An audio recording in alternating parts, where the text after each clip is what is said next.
It's celebrated by the Meitei community in Manipur, India. It's called Ningal Chakuba. It's a fascinating one. Yeah, and to guide us on this journey, we're going to be using an article from epao.net Okay. called The Story Behind the Ningal Chakuba. So we're going to be uncovering the origins and traditions of this festival and try to figure out why it's such an important part of Meitei society. Yes. So to kick things off, can you give us a little overview of Ningal Chakuba? Like what exactly happens during this festival? Well, it takes place every November.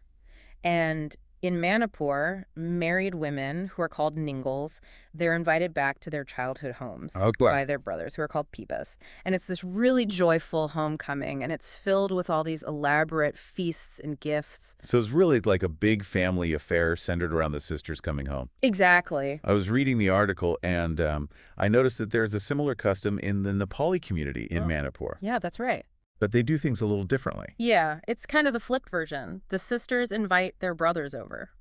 Huh, that's really interesting. Yeah, it just shows how even within the same region, you can have these similar values, but they express them in different ways. That's a really good point. So, Mm. you know, I always love digging into the history of traditions like this. And the article mentioned that some people believe that Ningal Chakuba is based on a Hindu festival Right. called Patri Ditriya. Hmm. But the author of this article seems to think it goes back even further. Yeah, it seems like it has older roots. So what's the story there? Well, it's easy to assume that things that have similarities must be related. They come from the same place. But if you actually dig a little deeper, you discover that they actually have these unique and very distinct roots. Okay. And in the case of Ningal Chakuba, the article is pointing to a much older origin, and it's specifically rooted in Meitei history. Okay. I'm intrigued. Tell me more. What does the article say about the beginnings of Ningal Chakuba? It tells this very captivating legend about a king, King Nongda Laren Pakamba. Okay. And he was exiled for a time, but then he returned to power, and he married this woman named Laisana. Okay. But here's the interesting part. Laisana was actually the sister of Pakamba's former rival, Poraitan. Oh, wow. Talk about a family reunion. Right, marrying your ex-enemy's sister. So do you think that this festival could have started as a way to kind of make peace after all that conflict? It's definitely a possibility. You think about it, a king who was exiled comes back and then he marries his former enemy's sister. I mean, that really suggests a conscious effort to heal those wounds and establish a new alliance. Makes sense. And the festival, with its focus on family ties, it could have emerged from this need for reconciliation and, building social cohesion. Yeah, that's a fascinating perspective. Yeah. So going back to the story, what happens after the royal wedding? Well, the article tells us that Laisana went to visit her brother Poraitan, Okay. and he gave her a gift of some special rice. Special rice. Seems like a kind of simple gift, especially between royalty. Yeah, but you have to remember that in Meitei culture, rice is much more than just food. Yeah, I guess that's true. It symbolizes prosperity, well-being, and this wasn't just any rice, it was a special variety. Maybe something very rare or delicious. Oh, so it's more like a gesture of, respect and goodwill. Exactly. Okay, yeah, I can see how that would be really meaningful. What did Laisana do with this special rice? She took it back with her, Okay, and she prepared it for King Pakamba, her husband. okay. And he was absolutely delighted with it. He'd never tasted anything like it before. So I'm guessing this is where Ningal Chakuba comes in. Yeah. Did she have a party for her brother? Like a thank you? You got it. To show her gratitude, Laisana invited Poraitan over for this big feast. And the article suggests that this might have been the first ever celebration of what would become Ningal Chakuba. Wait, so at first it was the sisters inviting the brothers. Yeah. That's the opposite of how it is now. Yeah, that's right. The tradition started with the sisters hosting their brothers.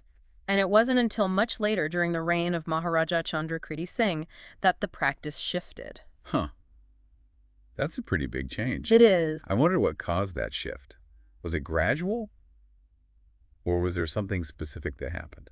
That's a really interesting question. And it would be really fascinating to explore that more, to try to understand the sociocultural dynamics of that time. Yeah.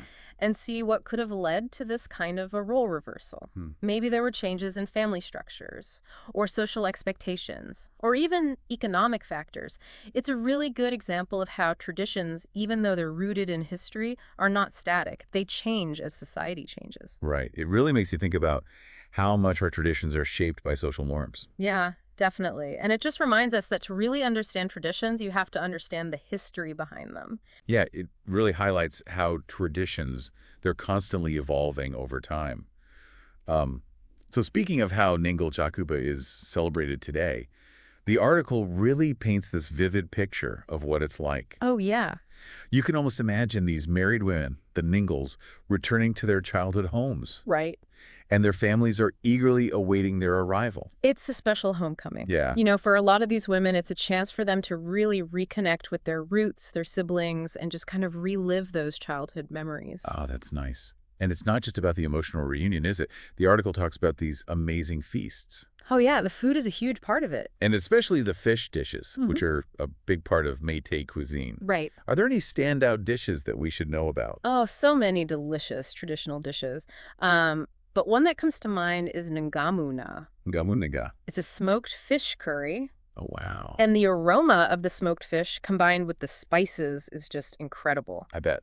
For a lot of Métis people, the smell of ngamuna just brings back all these memories of childhood and family. I can only imagine. Yeah. And what about the gifts? The article mentioned that brothers give their sisters all sorts of wonderful things. Yes. What are some of the more traditional gifts? Well, they often include these beautiful hand-woven clothes. They really reflect the textile heritage of the Métis people. Okay. So, for example, one of the gifts is called a fennec. It's this wraparound skirt with intricate designs. Oh, wow. And it's specific to the Métis culture. So it's not just a new piece of clothing, it's like receiving a piece of your heritage. That's beautiful. So you've got this emotional homecoming, this amazing food, thoughtful gifts. It sounds like Ningol Chakuba is a lot more than just a celebration. It really is. At its core, it's about celebrating the bond between siblings. Right. It's about remembering that no matter what happens in life, even if you're separated by distance, the bond between siblings is always there. It's that unbreakable connection. And, it seems like this festival goes beyond just individual families. Yeah. Like, it plays a significant role in Métis society as a whole. Definitely. It's a way to bring people together. It strengthens communities, reinforces their shared identity. Right. It's like a celebration of Métis culture itself. Exactly. And, one thing that really stood out to me in the article was the author's emphasis on being mindful of spending during the celebration, Right. especially because of the economic challenges that the state is facing. Yeah, that was a really important point. It shows that even during these joyous celebrations, there's this awareness of the economic realities and a sense of responsibility towards the community. Yeah, it's like they're saying you can celebrate your heritage, but it doesn't have to come at the cost of your community's well-being. So we've talked about the origins, the evolution, the modern day celebration, even the social and economic aspects of Ningol Chakuba. Yeah. What stands out to you the most about this festival? I think what's really amazing is how it manages to blend tradition and modernity so seamlessly. It's deeply rooted in history, yet it continues to thrive and evolve in the modern world. And it never loses sight of those core values of family, love, and community. I completely agree. It's a testament to the enduring power of these traditions. Yeah, it really makes you wonder, how do these festivals manage to keep those cultural threads so tightly woven, even as the world around them changes? Well, it speaks to the power of traditions. They kind of act as these anchors connecting us to our past. Yeah. And they give us this sense of continuity in the present. In a world that's always changing, traditions offer us grounding, Right. a reminder of where we come from and what values are important. Yeah, it's like these festivals are like a living, breathing link to our heritage. They're not just remnants of the past. They're these dynamic expressions of who we are as a community. And it's not just about preserving the past either, is it? I feel like traditions like this also help shape the future. Oh, absolutely. When we pass traditions down to younger generations, we're not just sharing stories and rituals. Right. We're passing down values and beliefs and a sense of belonging. And it's these shared experiences that create a sense of community that connect us across generations. It's like building this bridge between the past, present, and future. And, thinking about Ningol Chakuba, it makes me think about all the other festivals and traditions that we see around the world, whether it's a special meal or a certain ritual or a story that's passed down. Right. They all seem to serve this same kind of universal purpose. They do. They remind us that we're part of something bigger than ourselves, Yeah. connected to the people who came before us. and to the people who will come after us. It's a really powerful feeling, especially in a world that can feel really fragmented at times. Yeah, that sense of belonging, that connection to something bigger. It's a really important part of being human. It is. It gives us a sense of identity, purpose, and history.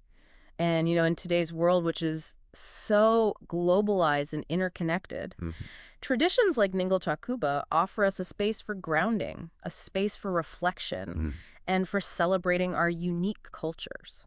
So as we wrap up this deep dive into Ningal Chakuba, I'm just filled with this sense of awe and appreciation for the way these traditions really shape our lives. It is remarkable. And connect us to something so much bigger than ourselves. It's been fascinating exploring this festival. Yeah. Well, thank you so much for joining us today. We hope you've enjoyed this journey and that you've learned something new about the power of traditions.